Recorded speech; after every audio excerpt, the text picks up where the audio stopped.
Hallelujah production house present रूह की बारिश चैनल।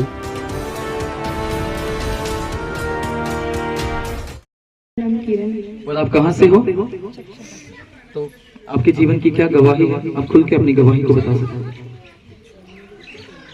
हालेलुया, सभी को जय मसीह की। मेरा नाम किरण है, मैं छब्बीस की रहने वाली हूँ। मेरी गवाही ये है कि मैं जब प्रभु में नहीं थी तो मेरी लाइफ कैसी थी।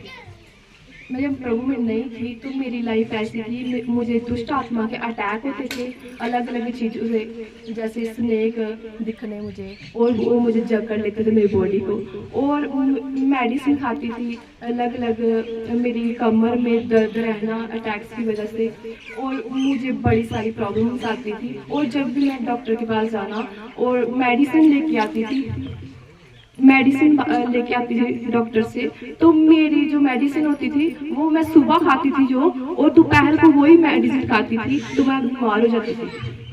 और मुझे 3 बार दिन का मुझे डॉक्टर चेंज करना पड़ता था, और मुझे दुष्ट आत्मा के इतने ज़्यादा अटैक होने लगे। मैं जब सोती थी तो मैं डरती थी सोने, रात होने वाली अब मुझे सोना पड़ेगा, और दुष्ट आत्मा अटैक करते थे, सांप मुझे जकड़ लेते थे मेरे बेड पे ही। ऐसे लगता था कि सांप मेरे ऐसे मुझे दिखते थे सांप। और उसके बाद मैं काफ़ी ज़्यादा स्ट्रेस में रहने लगी, काफ़ी ज़्यादा। मैंने सुसाइड करने की इतनी बार कोशिश की है, इतनी बार, अनगिनत बार, गिनी नहीं जा सकती वो। और मैं भाग जाती थी रात को घर से, कहीं भाग जाना इतना ज़्यादा मुझे सुसाइड करनी थी बस, मैं सुसाइड कर लूँ, मेरी ऐसी लाइफ थी।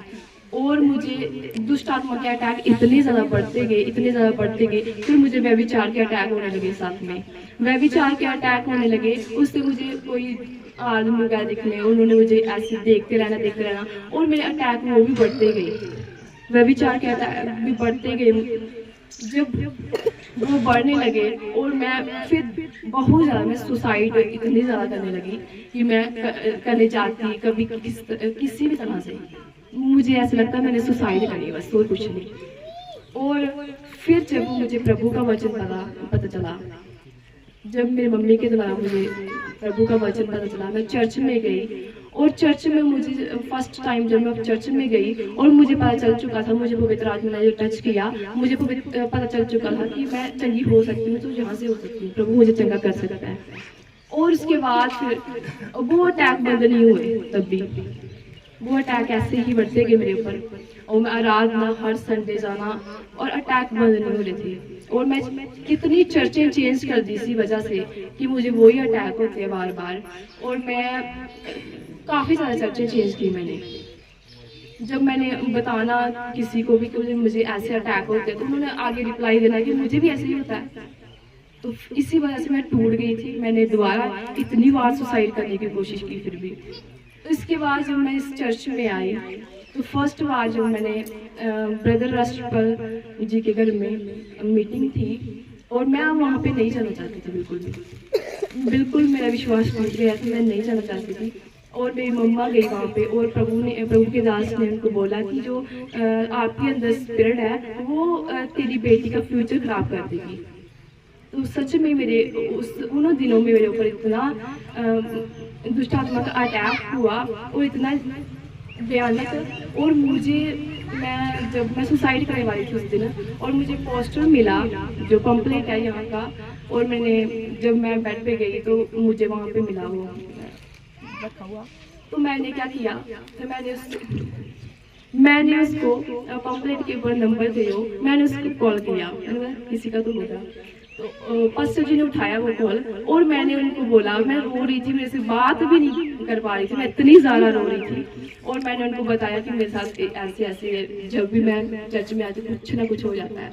तो इसके बाद फिर पास्टर जी ने बोला कि उस दिन सैटरडे था, अगले दिन नेक्स्ट संडे था, तो उन्होंने बोला कि आप चर्च में आना। तो मैं ठीक है चले जाते हैं एक बार, क्या होता है। तो मैं चर्च में आई जब, तो प्रभु दास ने मेरे प्रे की, और मुझे शांति, थोड़ा आनंद फील हुआ। मेरी लाइफ में कहीं भी शांति नहीं थी, मेरे घर में, मेरी लाइफ में कहीं भी। मेरी स्टडी भी वेस्ट हो गई, मेरी स्टडी में कुछ ध्यान नहीं था मेरा, और मेरी स्टडी भी ऐसे ही गई। स्कूल जाना कभी नहीं जाना, और मुझे काफ़ी सारा प्रॉब्लम थी, बैक पेन की। उस वजह से मैं मेडिसिन बड़ी ज़्यादा खाती थी और मैं खड़े भी नहीं हो पाती थी। तो फिर मैंने क्या किया, जब मैं चर्च में आई और अटैक, मुझे दूसरे तीसरे दिन दोबारा से अटैक होने लगे, मुझे अटैक होने लगे। मैंने चर्च आना बंद कर दिया फिर यहाँ से भी। और जब मैं लगातार नहीं मैंने जाना चर्च, फिर मैं लगातार जब चर्च में आई और मुझे खुद भी नहीं पता मैं कैसे आज़ाद हो गई उन सब चीज़ों से। मैं बिल्कुल आज़ाद हो गई, मैं बिल्कुल फ्री हो गई।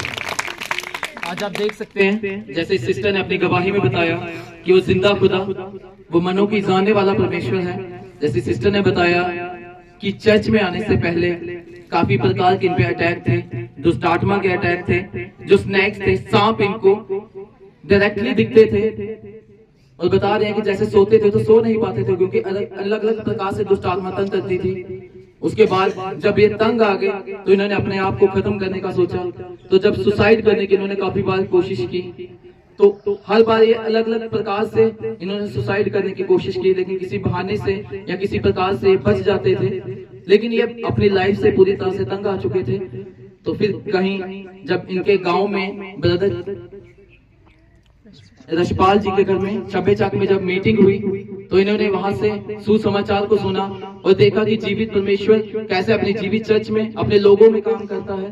तो इन्होंने जब वहां पे मीटिंग में जाके देखा तो इनको वहां पे एक शांति सी महसूस हुई। जैसे सिस्टर ने अपनी गवाही में खुद बताया कि पहले दिन इनको जो दुखों से भरी जिंदगी थी उसमें पहले दिन इनको एक शांति की रात आई। जब ये सोए तो शांति से सोए।